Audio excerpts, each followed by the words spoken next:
صوبہ خیبر پختونخوا کے جنوب میں ضلع بنو ایک اہم ترین خوبصورت شہر ہے جو وزیرستان کے ساتھ واقع ہے۔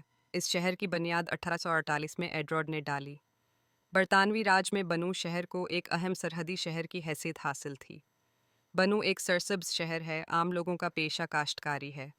اس کے علاوہ صنعتوں میں کپڑے اور گنے کے کارخانے بھی یہاں موجود ہے۔ علاقے کی مشہور سوگات نسوار اور مسالہ جات اور مہندی ہے جو پوری دنیا میں مشہور ہے۔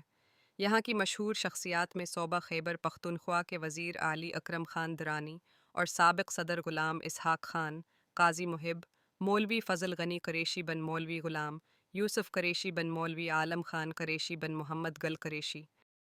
بنو جغرافیائی و تاریخی اور سیاسی لحاظ سے اہم مقام پر واقع ہے۔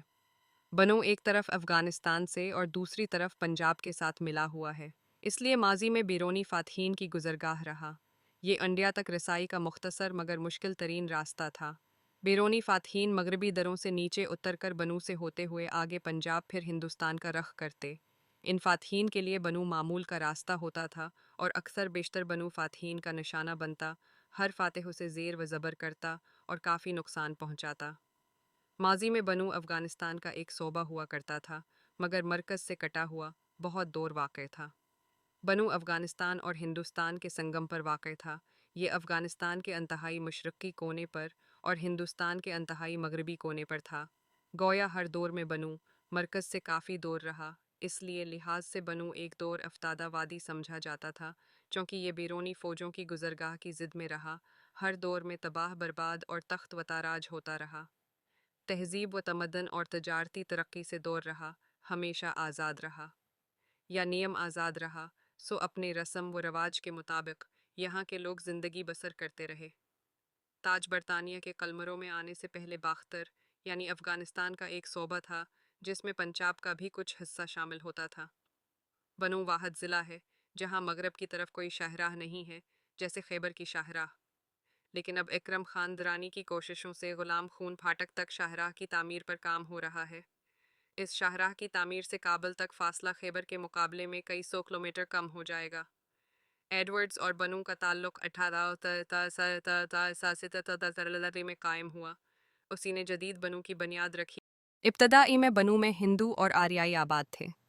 بنو میں جو ابتدائی افغان آباد ہوئے وہ بارکزئی اور منگل قبائل تھے۔